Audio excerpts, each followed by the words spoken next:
Hello and welcome to an Infinity the Game battle report. Today, Ioann Bann, Varangian Dog Warrior, makes his debut on the channel as we're playing Toha versus JSA in Akial Interference. Now, keen-eyed observers may note that Ioann Bann works for both of those factions, so which is it? Will we be seeing Ioann Bann in Toha or in JSA? The answer to which is yes. First up, here is my Toha list. This list has gone through a couple of iterations, the most recent of which is to let it basically have a chance at playing Akial Interference, but which produced some changes that let the army double down just a little bit on the asymmetric defense in a way that I always like to make work if I can, which is to say, this is Toha with a little bit of hacking, which just works kind of nicely and would prove quite important in this matchup. In terms of combat groups, we'll start with the second group first because it's the simpler of the two.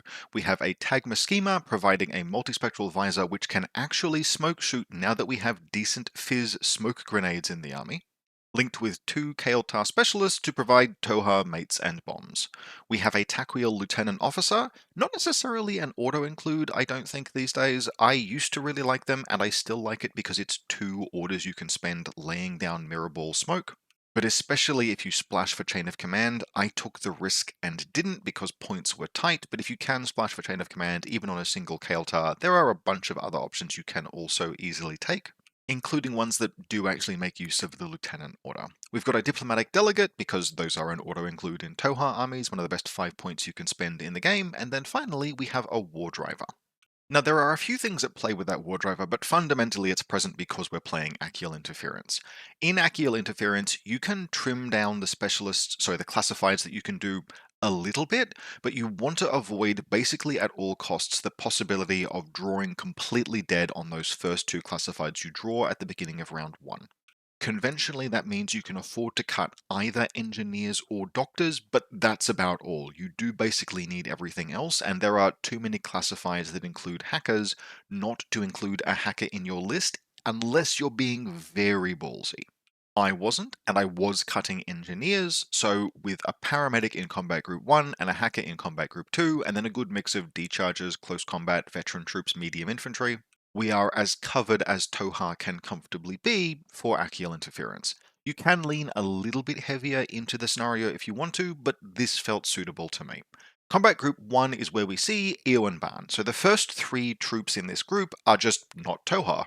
They are my beloved Libertos, Ioann Bann, who we're trying out today, and then Samsa. Samsa is a piece I wanted to make sure I included in the list. Firstly, because he covers a fair bit of ground in this scenario, but secondly, because I specifically wanted to try him. One of the problems I had been working with another local Toha player, Ed, to try and solve over the course of N5 is how Toha actually go about doing mobility attacks or order efficient attacks on the first turn and throughout the game with the limited tools that they have. Because one of the big weaknesses of Toha, at least prior to Ioann Bann's release, is that much of the models that classically make up the army are 4/4 move with no extra orders. It's just not a very fast faction, and the efficiency of moving around fire teams only gets you so far. Now, Ed is a hardcore impersonation player. He will almost always run at least a Greif operator and sometimes a Quietan imposter as well, and those can do some of that work. But another thing we wanted to try was Samsa. Now, the downside of Samsa is that he doesn't handle, or they don't handle, I'm not actually sure Samsa's gender. Anyway, Samsa doesn't handle performance anxiety particularly well. I wanted to test the theory that if you give a model like Samsa who has super jump and mimetism, and a ballistic skill 13 plasma rifle and good movement stats, if you give them just the space to activate only when it's time to do so, that they could perform great things. But by dint of being a single one trooper and an extra who goes straight to dead and not having a visor or anything like that, just being an okay gunfighter who doesn't like to fail, Samsa has historically been a piece that is at best feast or famine and at worst really does crumple under performance pressure, because what they want to be doing is punching down into things that the plasma is just really good against. If Samsa is your only tool, they are very likely to fail you, at least it's something that we found, but when you make some space for Samsa, when they don't have to activate into enemy AROs on turn 1, it could be really good, and so I'm putting in Ioann Bann, and he absolutely can run into the teeth of enemy firepower if he needs to, so how does Samsa perform in that environment? Also, It's Plasma, and I love including Plasma in lists. Shut up. From there, we've got a duo of a Sukhwheel Forward Observer and a Kriegel Agent, which is just a little combo that's doing a lot in terms of visibility control and area control. Note the deployable repeater on that Sukhwheel will come up this game. We do have a hacker. With the visibility control from the Kriegel, you should at least theoretically be able to get the Sukhwheel Commando into K1 combi rifle range if it needs to. The Sukhwheel is fantastic at doing classifieds in any scenario, Akial as well. And they're just a duo, and you don't really need to add anything to them. That is a nice, efficient 50-point team that can do a ton of heavy lifting. We then have a 3-person fire team of a Sukhwheel HMG, a Sakiel, and a McCall. The Sakiel in this list is going to be a bit of a choice between the Sakiel and the Kosail Assault Pioneer. Prior to the most recent update, I would probably have leaned towards the Kosail. It's got Combat Instinct or Sixth Sense, which makes it a great bomb holder, in addition to the fact that it's willpower 14. I like its weapon loadouts. They kind of overtook Sakiel's a little bit, but the Sakiel Paramedic does a couple of things. Firstly, it covers effectively the exact same amount of classifieds as an engineer does, but now that I have a Phys 16 miniature in this list, it's actually much more likely to be able to use a paramedic to accomplish combat support if I draw that, so it is slightly better coverage. The other thing that got the Sakiel Paramedic just a little bit over the line is that the change that it saw in the most recent update is that it got more expensive, but only by a couple of points, and it traded out a combi for a viral combi. And a viral combi is a real gun, so let's see if that would do anything. It would not, but I didn't regret taking it. The McCall is there mostly for smoke. McCall are really very questionably worth 14 points these days. Frankly, if I have the SWC and points, I would comfortably upgrade it to a Kriegel, which I would expect considerably more from.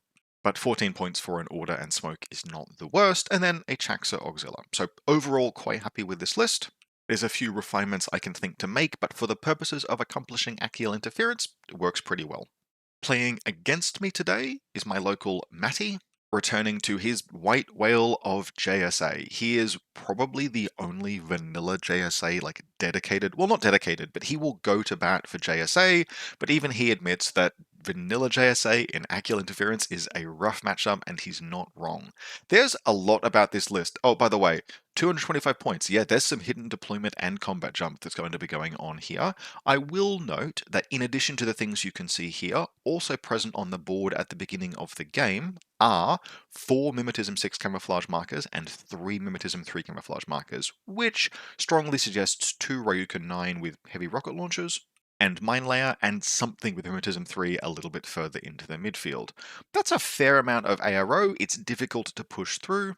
We've also got a Karakuri linked with 2 Damaru, which is another quite annoying, difficult to put down ARO piece. Not necessarily great at winning face-to-face rolls, but with so many wounds and immunity enhanced, difficult to suppress and an engineer to bring it back. But JSA just don't have the guns to aggressively push forward easily. And despite being a faction that nominally has access to every type of specialist, they even have very good, easy-to-access, cheap Kusotsu hackers. They are suffering under the curse of the spec-trained trooper, and they aren't a faction that you reach for doctors or engineers with terribly often. The engineer is doing plenty of work here. I think it would end up recovering the Karakuri twice over the course of the game, but that rapidly becomes a long walk for a short drink. Still, there are things in here that I like. One of them is it's got that really robust ARO defense, 2 Ryukin 9s, and the Karakuri. You're not going to easily push into this. It's got outstanding close combat. Love me a Hadamoto. One of the things that JSA, vanilla JSA, does that's actually good is combine some of the more interesting elements of Oban with Hadamoto Imperial Guard, which are just one of the most fun profiles to play in the game. And then in this list, Ioann Bann is doing something very specific, which is that he is being an unhackable assault piece. In the JSA version of the profile, he's a little bit cheaper and has grenades rather than smoke grenades, but the main thing that he does is move fast and hit things, which plenty of stuff in JSA does, but most of the stuff in JSA that does that is hackable. Now, to Matty's great disappointment, he'd be playing against Toha here, but I also had hacking. And so while this wouldn't be the best initial trial for Ioann Bann in JSA, that would have been playing into like Nomads, for example, where he can just go in and beat the snot out of Masai Moran without being susceptible to the hacking area, except maybe for Spotlight. Like, that's a fantastic use case for Ioann Bann in JSA against a faction like Nomads. In this game, he would have to deal with all of the Tohaa Ferroware bullshit, which he would be just as susceptible to as any of the other heavy infantry. He is still a mobile veteran trooper because he's a character, and so that alone adds some merit to him for JSA in Akial Interference. Jumping on into the game, I am going to win the lieutenant role and I am going to choose to go first. There is some small amount of merit to going second in Akial Interference, but I have counterintelligence, and I'm relatively confident in my ability, if nothing else, to use visibility control to respond to whatever Matty might do at deployment. I have not played against much JSA in N5, but I've played against all of its constituent parts, had a quick chat with Matty about what to expect before the game, jumped on in, felt comfortable going first. A risk that I did choose to take is build a HVT party. You can see all 4 of my HVTs represented by Ghazi Matawiya down here. That is a slightly questionable decision going first in Akial Interference because it lets your opponent focus on the battlefield. Like, it lets them know where they have to move with pieces that might need to interact with HVTs. The reason why I did it in this particular case is that I felt like I could control that space equally well myself because this is perfect. There are nooks in underneath these shipping crates that I can put deployable repeaters and a Kriegel agent in and just control almost all of this space, add a Libertos in with its mines, and it is just a goddamn nightmare to engage into, and I felt that risk was worth it. In order to support that HVT party, we have the Libertos' mine here, the Libertos itself back around here near the HVTs, and then the Kriegel agent and Sukwale commando here ready to move out and secure the position. The Tagma Schema Sniper is pretending to be a Sukwale sniper up on this rooftop with the 2 Kaotar specialists and a Chaxa auxiliary hanging out nearby. Slightly risky is the Lieutenant Takwheel on the rooftop. He's hiding down on the stairs so that nothing in Matty's deployment zone can see him, and he's hoping to just lay down some smoke approximately in this space if needed. But VJSA can move fast, and so if there are things that look like they'll just cross this gap and kill him, I need to have a plan to get him out of there in case that's a risk I'm actually not willing to take. Now there's some good cover at ground level down here. These trees are tall enough to completely block line of sight from Matty's DZ, so we have the diplomatic delegate ready to move into this nook here and project her zone of control over the center area. And Ioann Bann in a pretty similar position, adding in the wonderful ability to impetuous and throw smoke grenades for the Takwheel officer if he needs to move around, but more importantly for the Tagma Schema. There is an easy position right here that I can throw a smoke grenade down to that will give the Tagma Schema comfortable smoke shooting, and being able to do that in the impetuous phase on 14s, that is luxury. Finally, down here on my left side of the table, we have the heavy machine gun Sukwale fire team, the war correspondent, and then deployed up here with his decoy is Samsa and the decoy. I did give some serious consideration to make the decoy that was literally sitting down looking into the midfield the real one. Like, it was very tempting to just do stuff like that, but a decoy is not the same as like a camouflage marker. And it is too easy for a faction full of 6-2 move models to just randomly take a shot for free at some point and just get punished. So it's like, no, Samsa will be the one that is hidden, but let's just put this out there just to put a little bit of fear into Matty. Spoiler alert, he would have no fear. For Matty's part, he would deploy the absolute mess of camouflage markers out and around here. The blue ones are Mimetism 6, which is like, okay, yes, what could that be? Yep, that is 2 Ryukun Unit 9 and their mines. This one up here is a Mimetism 3 camouflage marker fairly far forward. What's that going to be? Well, we'll see it moving fairly early in the game, so we won't need to wait long to see. The Damaru are down at ground level down here with the Karakuri standing on Overwatch and the engineer behind it. The Tanko and the Hadamoto Imperial Guard are both nooked in behind this crate here, ready to move out or around in a couple of different directions if needed. And then there are just orders and chain of command pieces, etc., scattered around.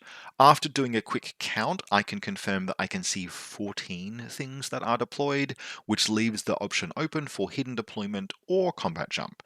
I am expecting a Taishin Guntai because those are medium infantry combat jump troops with a variety of specialist options and a very good selection of like things that can do classifieds in this scenario.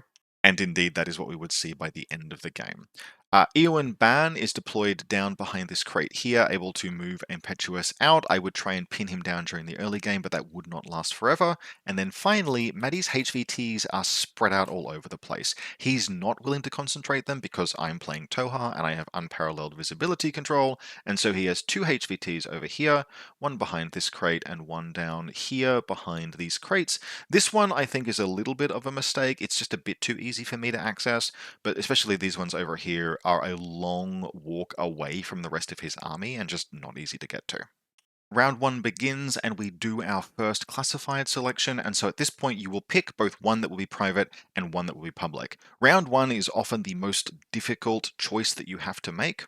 For obvious reasons, the private classified is most important, but then also that tends to produce the most difficult turn to play, because you are sort of by definition going to take as your private classified the one you can do most easily, which means that you are always going to put whatever absolute reject classified you draw into the midfield to have both players do it, and both players will do that. And so in this particular case, my private classified would be HVT follow-up, medium infantry, zone of control of a HVT, pretty straightforward for me to do, and I definitely picked that over the other one because the other one I drew was HVT espionage. I can do that this game, thank goodness, but I'm not picking that as my private. Matty had a particularly nasty choice. He chose HVT Assassination as his private, which is a pretty straightforward one to do. It's a little restricted in terms of what can access it. That's a terrible choice to have to make in this scenario, but his only other option was HVT Reverse Engineering. The reason why it's a terrible choice to have to make is that I built this absolute hole to hide the HVTs behind, and attempting to accomplish either of those with this deployment, that was going to absolutely suck. There are theoretical worse classified draws that Matty could have had, but not a lot. Having to choose between two that each require base contact with a HVT when I have built this hellhole was going to be a long-term plan that Matty had to follow through on, and it was going to impact the scenario. With classifieds drawn, we're off to the races, and the first thing we have is Ioann Bann Impetuous Forward. I don't use Super Jump because I wanted to keep his movement down at 6 inches. If I had jumped, he'd have gotten up onto this building here, onto this riser, and he would have been seen by a bunch of things. So he doesn't, he just jumps, he walks rather 6 inches into this nook underneath the building, and he throws down some smoke for the Tagma schema. That'll come up later. From there, I'm a bit cautious about all of Matty's Overwatch, so we do use the Takwheel Officer to lay down some Eclipse over here in Zone of Control, and then the Sukwhale Commando and Kriegel Officer, Kriegel Agent, move out and around, and they establish Fort Kickass in this space here. I'm going to get the Kriegel Agent as far forward, really nooked in under those crates as he can go. He's comfortable and well defended there, and I will have the Sukwhale Commando firstly accomplish my private classified HVT follow-up on Matty's HVT over here, and then secondly, lay a deployable repeater. She's going to lay the deployable repeater there and then just sneak out and around and watch down this position. And that's going to give her a very narrow but important Overwatch line. She's going to be able to see down here. That will keep her away from looking at the Karakuri, it will keep her away from looking at any other guns that might draw attention to her, but it will let her put a flash pulse on Ioann Bann, because he's the model that I'm particularly worried about running up the guts there and making a mess. So cool, that's a fairly good start to the turn. We've got plenty of orders left. What else can we accomplish? Well, let's try and take an engagement against that Karakuri.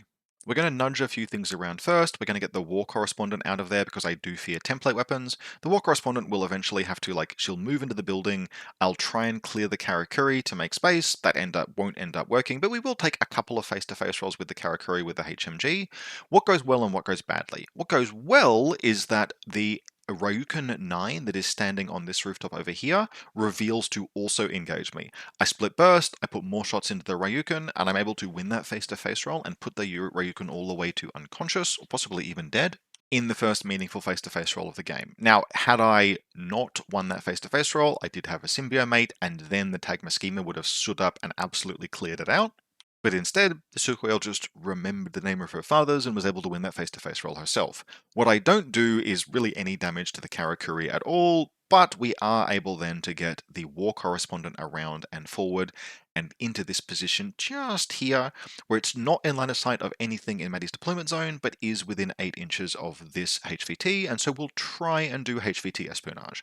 And we'll fail, and we'll try again, and we'll fail, and we'll try again, and we'll fail.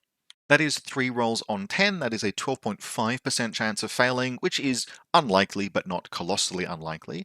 I do have the option of converting Diplomatic Delegate's order regular and trying one more time, but because of how I'm positioned, if I do that, I will have the war correspondent, sorry, not the war correspondent, the Diplomat Delegate, I will have the war driver, there we go, in an exposed position. And I think she is likely to be too important, so I just accept that she's going to end up prone in this position here, relatively safe behind this crate, and yep, I don't get HVT espionage. Sometimes the dice say that, 3 rolls on a 10, all of them failed, it is what it is. Let's not throw good money after bad. I did actually roll the dice afterwards and succeeded, but I still think it was the correct decision. Otherwise, we just move things into position. I use that irregular order to move the diplomatic delegate into the position where she's just about covering the central console. I move the Libertos around and I lay a mine in this central area here. The only thing that I don't do that would potentially have been valuable is stand up the Tagma schema. Now, I considered it probably a bit too useful to me. There were still Mimetism 6 camouflage markers that I wanted to be able to engage on good terms later in the game. The Tagma schema is just single wound, but if we stop and look at the force allocations that each of us have, one of the things Matty just doesn't want to deal with terribly much is loads and loads of ARO, especially MSV ARO. I could potentially have stood it up. Certainly the other AROs that I placed did Matty plenty of grief. And by the time the Tagma stands up on round 2, it will be basically unopposed, so that would have been something to consider. Still, I got 1 classified done this turn, it was my private. I made a game attempt at doing a second, but failed. The dice said no, that's totally okay. I haven't lost anything, I've killed 1 enemy trooper, it is a good enough first turn, and we've established some really good fort kick-ass zones, which is playing into one of the strengths that I want to play with if I'm playing Toha. Jumping into round 2, we can see unconscious on the Ryukin Unit 9 over here, and then just a single wound on the Karakuri. It's otherwise unharmed, it's got 2 wounds remaining, and Matty goes into his first turn. This is going to be a pretty difficult turn for him, because what he is confronting is kind of just a worse version of my classified situation. His hacker is down here at ground level, nestled in amongst his Hatamoto Imperial Guard. It's just not going to get. It is not going to get across the board, underneath Overwatch from various different pieces, through a minefield and into zone of control of one of these hackers to then try and roll 9s. So he's not doing HVT espionage. He's absolutely not doing HVT engineering, retro engineering, and he's probably really, like, realistically, he's also not able, not without considerably, like, really exposing his Hatamoto.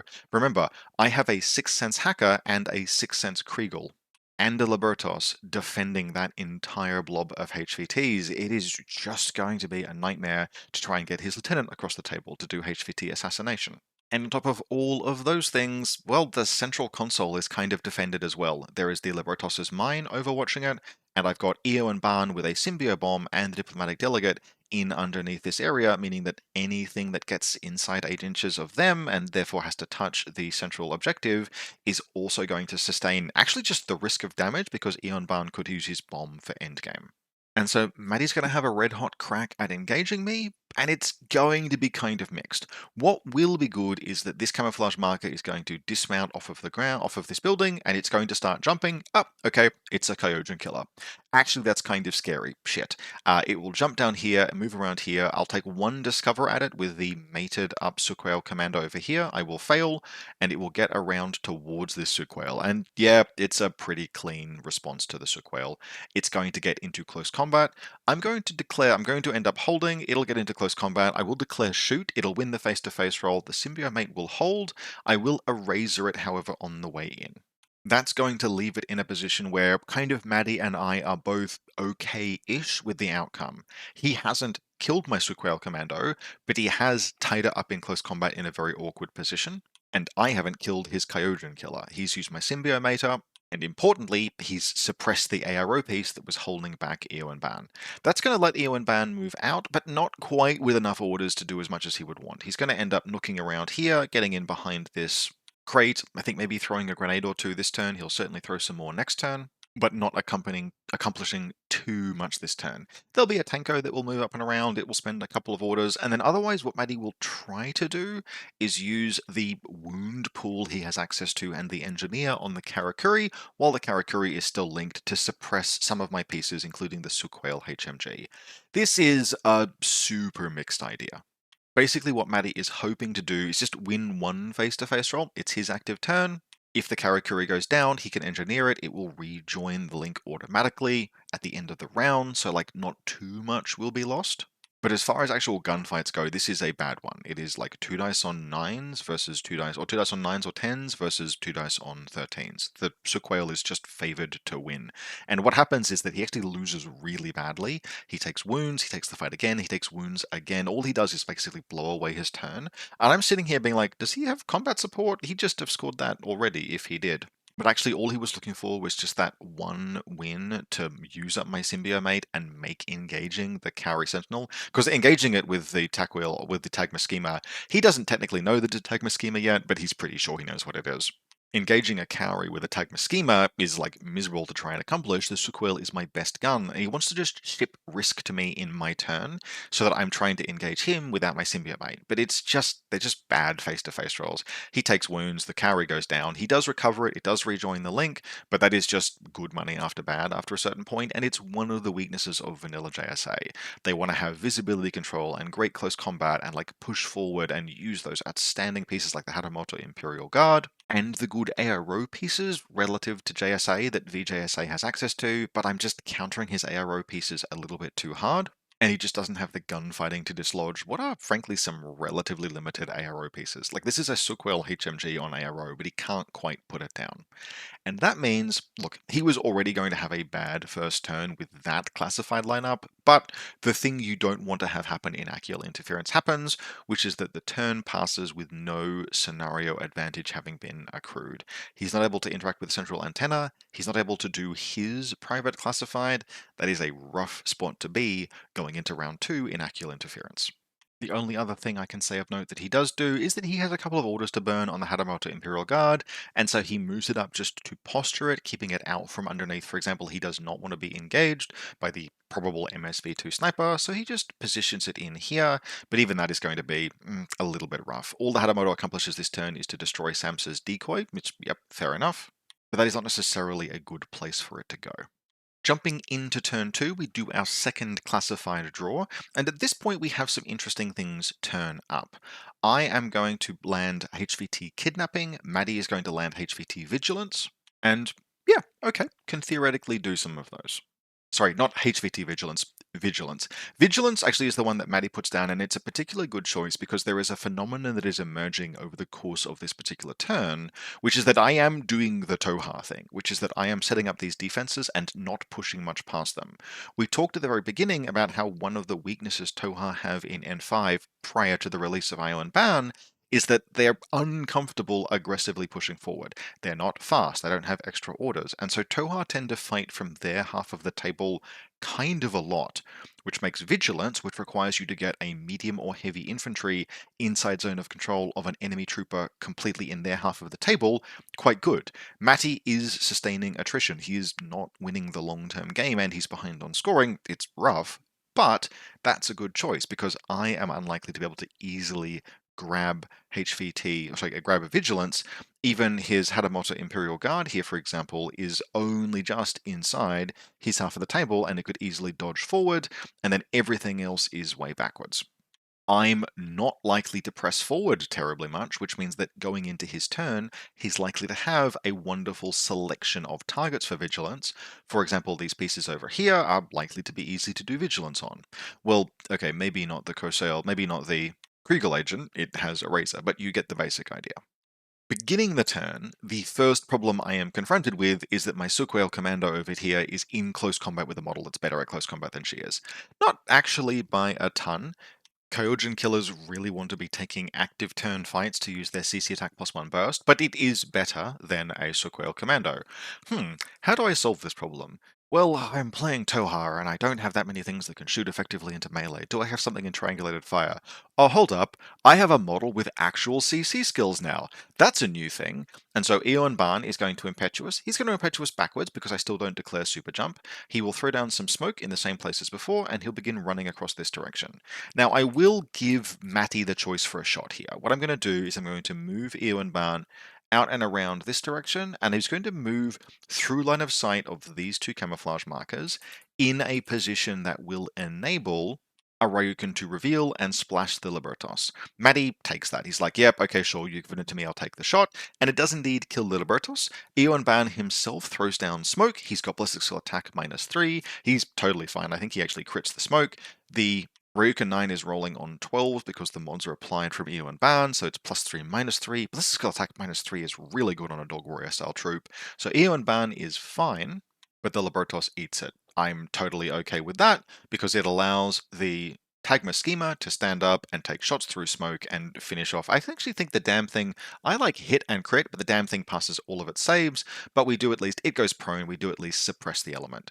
And then Ioann Bann comes around, berserks into close combat, and just beats the absolute snot out of that Kyojin killer, which is like, that's nice.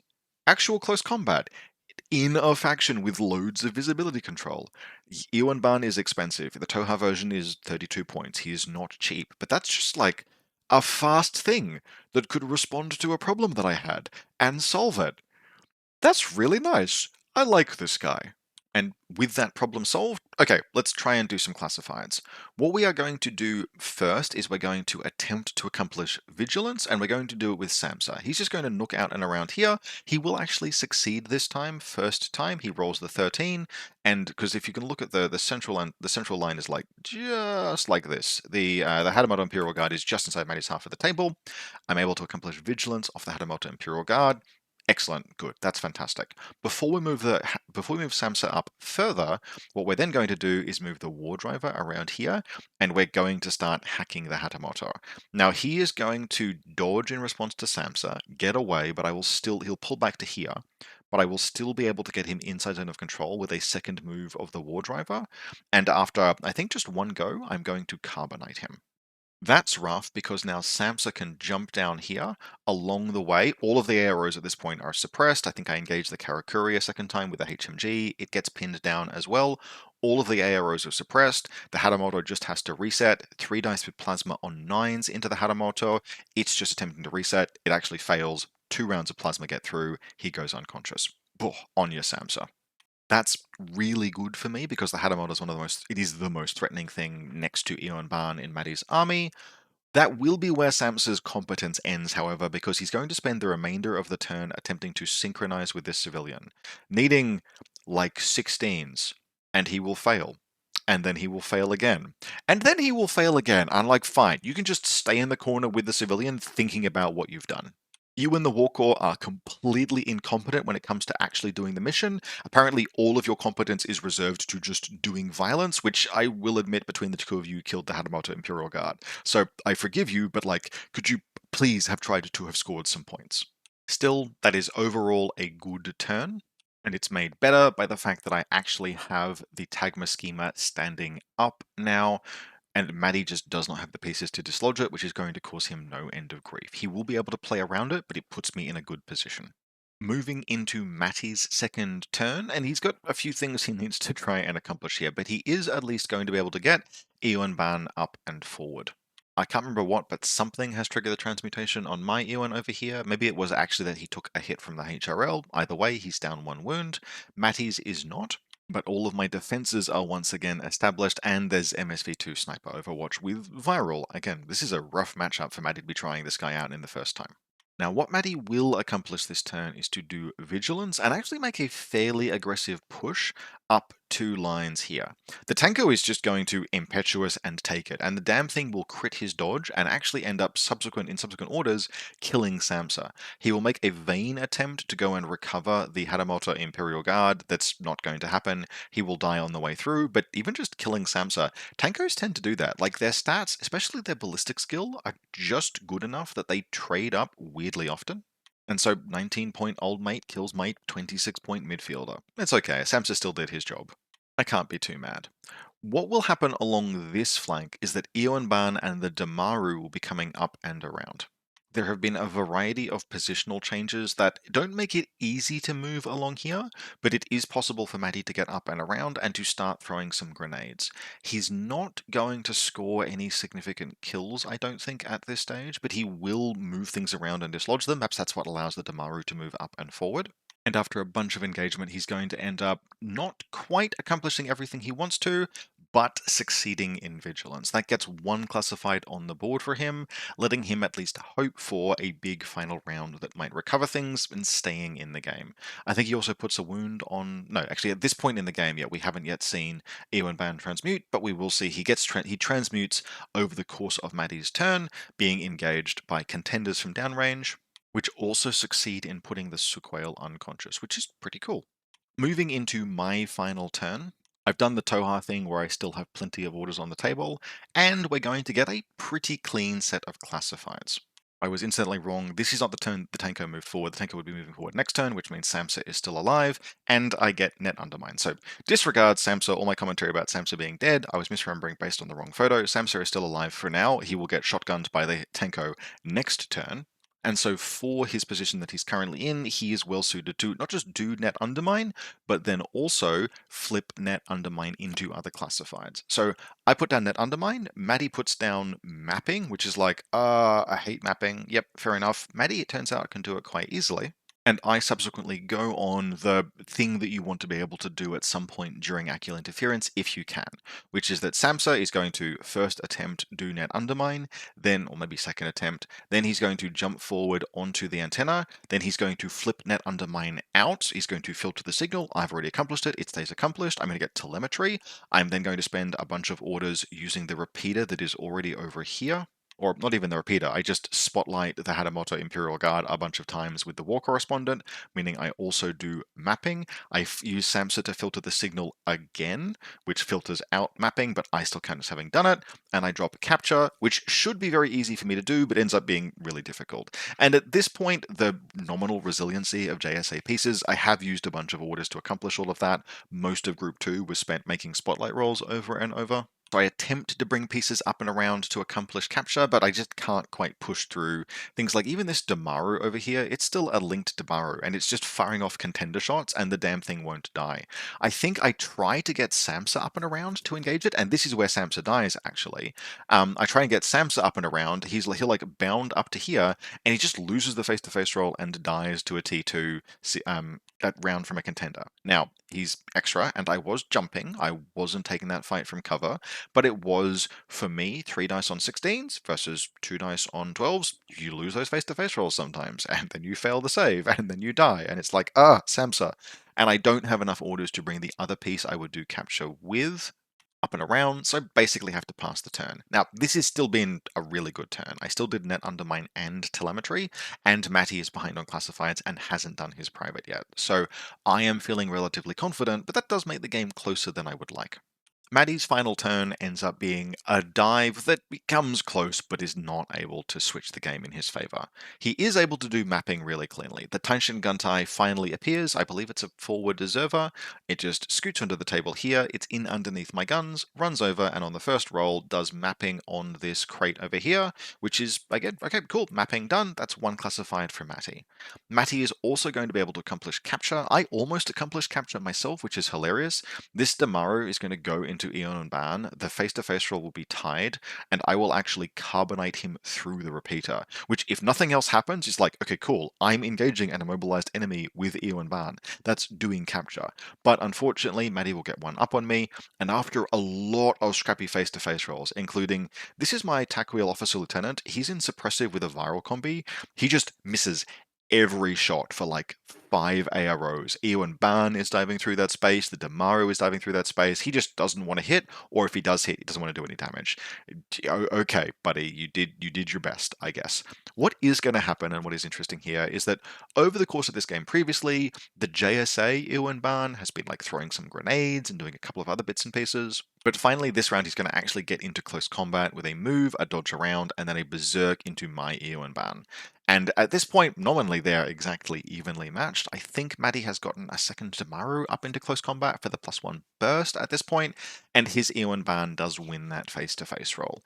Ioann Bann is not great at killing Ioann Bann, but he lands the crit. He gets exactly 2 wounds through. I'm immunity armor, so the AP and T2 doesn't matter. But those exact 2 wounds put my Ioann Bann all the way to unconscious, which allows Matty to accomplish capture, which is a good final round, but ultimately not enough to swing the game. And that gives us this as the score at game end. I have accomplished 4 common classified objectives. I don't actually remember what did kidnapping, but presumably something must have. I wonder if I actually scored that. I certainly accomplished at least 3 common classified objectives and my HVT follow-up. Matty was able to accomplish 3 common classified objectives, vigilance, capture, and mapping, but was not able to do HVT assassination. That one in particular and the defensive layers around the Toha HVT party really were what made the difference here, resulting in a 7-3 or 8-3 win to Toha, which, for my first game back with the faction after a long time away from them, I'll take. Overall appraisal of Ioann Bann in JSA, I think Matty's position on him as an unhackable assault troop, perfectly reasonable. I think Matty had to compromise pretty enormously to make his list and his faction work in Akial Interference, but a more annihilation-centric JSA list, running things like, say, multiple Tankos, just impetuous Tankos with impetuous Disco Balls and a Hadamoto Imperial Guard and Ioann Bann, that's a bit of a nightmare to try and defend against. You can't really defend effectively against both Ioann Bann and the Hadamoto running up the guts, because anything you have that would be like, oh yes, I have some Sixth Sense hackers, those will just not stop Ioann Bann. He can pretty reliably make a hole if he absolutely needs to when he's supported by visibility control, because remember, the JSA version of him has grenades with BS attack -3 and doesn't have the smoke. In Tohaa, I expected to like him, and I absolutely loved him. Now, he didn't pay for himself this game, to be completely clear about that. He killed a Kyojin killer and wounded a dude at some point. He did not do 32 points of damage, but he was impetuous smoke for an MSV2 sniper, and he responded quickly, right? Because he's so fast, and nothing else in this wonderful faction is fast. He was able to move really quickly to get into a position to solve a problem that I had, and nothing else would previously have done that. Like, Samsa is the most responsive thing otherwise that you might regularly take in Toha, and Samsa is not solving the problem of a Kyojin killer engaged with a Sukuyo commando. And that especially was the big one, like regular smoke grenades with the impetuous, but then actual close combat. Like, Ioann Bann's sword is pretty mid. APT2 damage 5 is like, that's fine. That's fine. It's fine. It's not fantastic. One save is always going to be fallible, but it's fine. And he has good close combat and martial arts 3. And Toha can just make eclipse wherever it wants. And especially when you combine that with his own smoke grenades, that's just really nice to have. That makes the faction so much more responsive, able to respond to overextending enemy pieces, deal with threats, or punch through and make a hole. I deployed Ioann Bann alongside my tack wheel officer, fully expecting the tack wheel to lay some smoke for him over the course of the game. And he did, and it wasn't super important, but that kind of thing is really, really useful. What was also kind of interesting is, yeah, Ioann Bann is difficult to perish. The damage output that he does it's probably a bit more constrained than you would think. Like, if you're used to thinking about McMurrough and how much damage he can do relative to the 23 points he costs, Ioann Bann is often going to be doing things where it's like, aha, 2 chain rifles or a burst 3 pistol with BS attack -3. That's kinda okay. I took that fight against a Damaru and it just didn't do very much because the Damaru is a heavy infantry. But all of those same skills that make Ioann a very solid gunfighter at short ranges, in addition to being a good close combat model, also work to help make him survivable in ARO. He's got the burst or +1 special dice tactical bow, viral tactical bow with ballistic skill attack -3, which makes closing in on him genuinely 2 dice.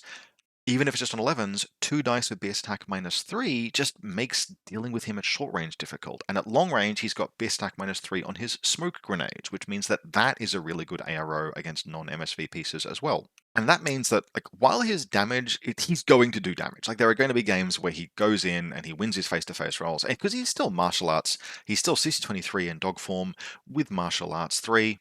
That's good enough to score kills. He's absolutely going to go in and score kills. He is, compared to McMurrough, who has a DA CCW that is higher damage, I think. McMurrough, when he connects, is more likely to punch through, and McMurrough is cheaper, and McMurrough has both grenades and smoke grenades. Relative to his points cost, McMurrough is better at doing damage, but Bann is more durable. And in any case, McMurrough doesn't exist in Toha, and Ioann Bann does, and the context makes all the difference. So I was very happy with him. I was also quite happy with my proxy for transformed Ioann Bann. That's him there on the right. Painted up pretty quickly, but it did the trick.